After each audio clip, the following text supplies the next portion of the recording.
Assalamualaikum warahmatullahi wabarakatuh.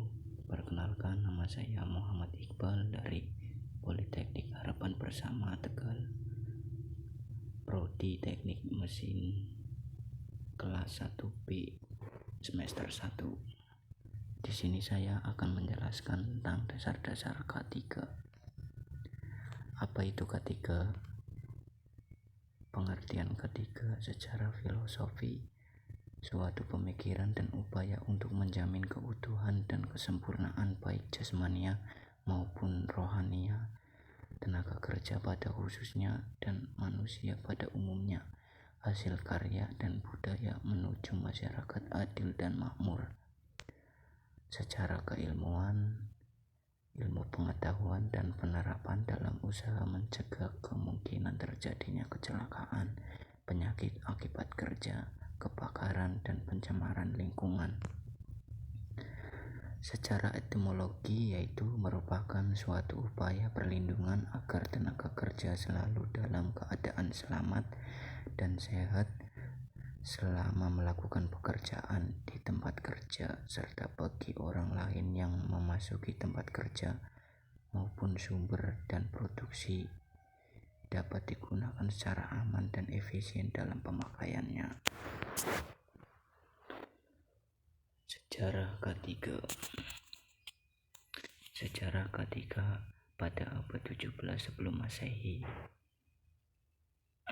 Raja Hammurabi mengatur pengaturan kecelakaan pada pekerja bangunan.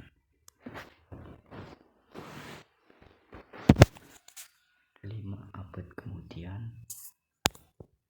pada zaman Mosaik, kemudian diperluas ke Yunani, Romawi, dan lain-lain.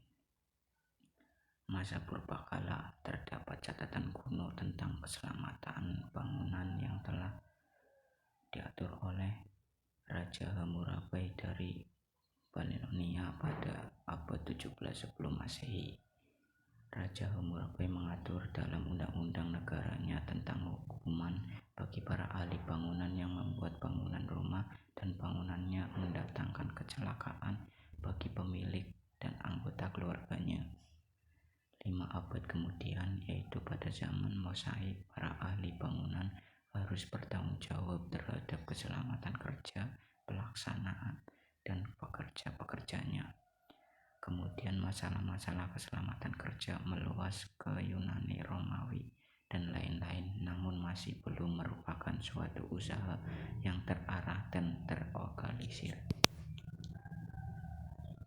Revolusi industri pada abad 18, yaitu pada tahun 1750 sampai 1850, gerakan sosial menghasilkan undang-undang perawatan, kesehatan, dan moral pekerja pabrik pada tahun 1802.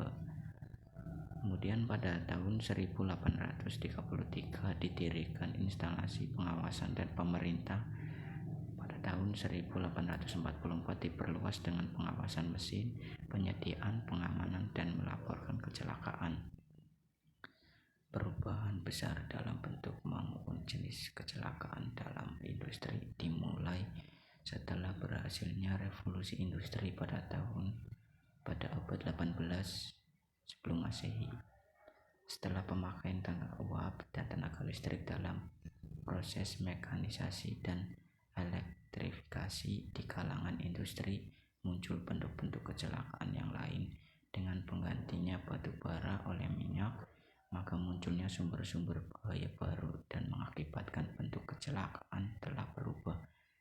Kemudian pada awal peraturan keselamatan kerja di dunia, usaha-usaha yang dilakukan oleh gerakan sosial untuk memperbaiki terhadap masalah kondisi kerja dapat dicapai dengan diterapkannya undang-undang tentang perawatan, kesehatan, dan moral pekerja pabrik pada tahun 1802. Undang-undang tersebut diubah pada tahun 1833, di mana amandemennya menghendaki adanya suatu instansi pengawasan dari pemerintah. Pada tahun 1844 ditambahkan pada undang-undang tersebut kewajiban pengawasan mesin, menyediakan pengamanan, dan kewajiban melaporkan kecelakaan kerja yang terjadi.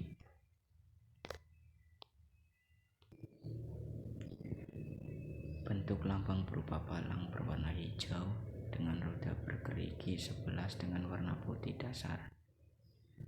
Arti tanda palang: bebas dari kecelakaan dan penyakit akibat kerja.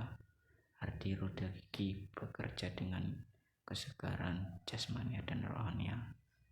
Arti warna putih: bersih dan suci.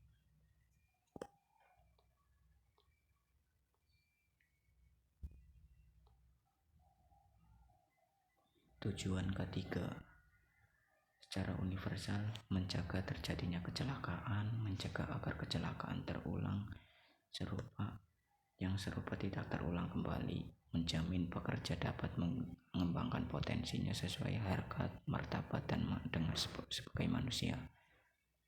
Undang-Undang Nomor 1 pada tahun 1970 agar setiap tenaga kerja terjamin keselamatannya untuk keserah hidup dan meningkatkan produksi kerja serta produksi nasional, agar orang lain yang berada di tempat kerja terjamin keselamatannya, kemudian agar sumber produksi dapat dipakai secara aman dan efisien.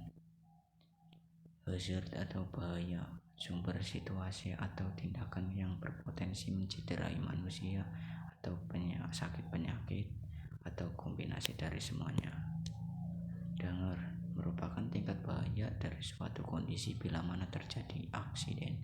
Safe adalah suatu kondisi sumber bahaya telah teridentifikasi dan telah dikendalikan ke tingkat yang memadai. Kecelakaan adalah suatu kejadian yang tidak dikehendaki dan tidak diduga semula yang dapat menimbulkan korban manusia atau harta benda. Kecelakaan kerja tidak selalu diukur adanya korban manusia, cedera, atau mati. Akibat kecelakaan kerja, kerusakan atau bentuk kerugian berupa cedera fisik, mental, kematian, kerusakan properti, kerugian produksi, kerusakan lingkungan, atau kombinasi dari kerugian-kerugian tadi. Definisi nearmis. Nearmis adalah kondisi atau situasi di mana kecelakaan hampir terjadi. Secara sederhana dapat diartikan menjadi hampir kecelakaan. Insiden merupakan pendapat pengertian yang sama seperti kecelakaan. Kejadian yang sama apabila terulang mungkin berakibat cedera serius. Definisi insiden. Insiden adalah suatu kejadian yang tidak diinginkan bila mana pada saat itu sedikit saja ada perubahan maka dapat mengakibatkan terjadinya aksiden. Insiden adalah kejadian yang terkait pekerjaan di mana suatu cedera yang sakit penyakit terlepas besar tingkat keparahannya atau kematian terjadi atau kemungkinan dapat terjadi. Definisi aksiden. Aksiden adalah suatu kejadian yang tidak diinginkan akibat cedera pada manusia, kerusakan barang, gangguan terhadap pekerja, dan pencemaran lingkungan. Aksiden adalah suatu insiden yang menyebabkan cedera, sakit penyakit, atau kematian. Mengapa kecelakaan terjadi? Yaitu karena K3 sering dinomorduakan. Pendekatan K3 secara kemanusiaan, ekonomi, filosofi, keilmuan, hukum.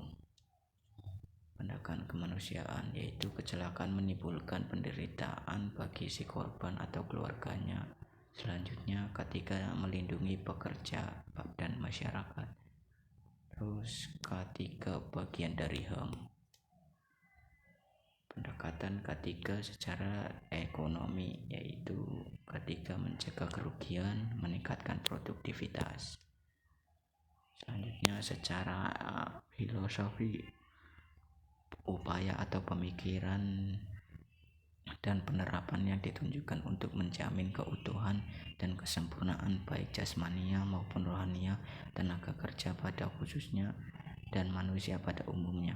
Hasil karya dan budaya untuk meningkatkan kesejahteraan rakyat. Kemudian sekian dari saya. Assalamualaikum warahmatullahi wabarakatuh.